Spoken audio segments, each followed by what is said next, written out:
Here are 4 different ways that we can pay the bills while making films.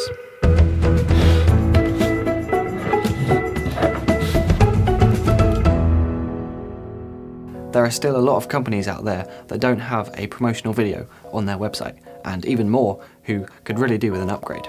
I think the best way to get started is to make an advert for free. That way you can build up your showreel and make some contacts. You probably know some people who work for or own a small business, so why not ask them if you can make a video for their website? No charges. After a few of those, you'll have the always difficult task of deciding how much your work is worth. Let's say someone asks you your rates for a project. You can say, well, that depends. This is an example of how you can offer them a price range dependent on how much time you're going to spend preparing, shooting, and editing. This way you're less likely to lose a potential client by quoting them something that's either way too high or way too low for their budget, and you can kind of factor into the conversation as you find out more about what the project is going to involve.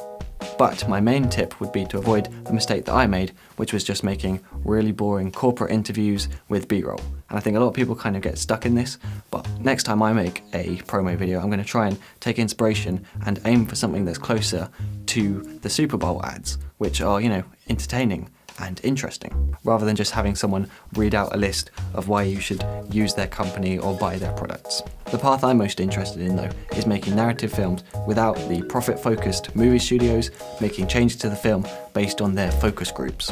Now, paying for the films ourselves isn't really sustainable unless you're a millionaire, but there are ways that we can generate revenue from our films. We can turn on pre-roll ads on YouTube, which actually earned me a total of $17 after the first year. That's 30 cents per video. So you'll really need a lot of views if AdSense is going to be your full-time job. Other options are sponsorships, pay-per-view, and crowdfunding. But again, these all kind of depend on us having a lot of people watching our stuff. So we've just got to start putting stuff out there. Some people do commercial work to pay their bills and then do the narrative projects on the side. But either way, we've got to be fully prepared to invest a lot of time and a lot of money into making our films with absolutely no guarantee that it will ever make us any profit. Next is the traditional Hollywood way of doing things, and it's not something I have experience with, so I'll keep this brief.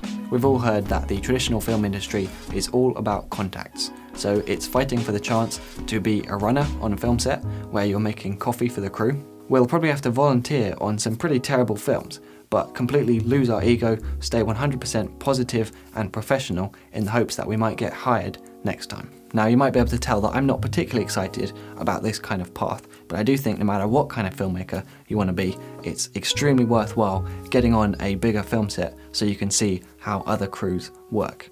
And I've only done this once, but I met the guy who's now producing my short film, so it's definitely something I should be doing more often.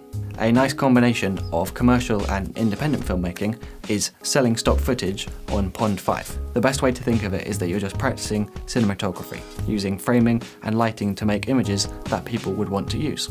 And since Pond 5's agreement is non-exclusive, we can still use the footage for showreels or for our own projects. If you can nail the framing and the lighting, you'll do pretty well.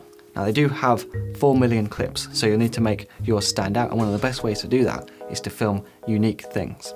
Cool locations that you might live near, machines and little props that you might be able to find at a junkyard, for example. Or why not just upload some footage you've already shot? If it's just sitting on your hard drive doing nothing, you might as well help it to pay for your next film. Speaking of which, I managed to get 50 free clips from Pond 5 that we can all use in any of our projects. You can click right here to get them, or it's linked in the description. Now, for a lot of people, their ultimate goal in life is to be paid to do what they love. And that does sound pretty good, but doesn't it put too much emphasis on the money?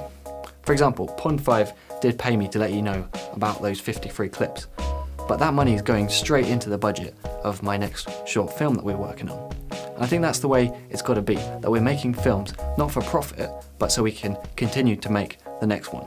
I think Casey Neistat summed it up best. Don't make films so you can make money money so that you can make films.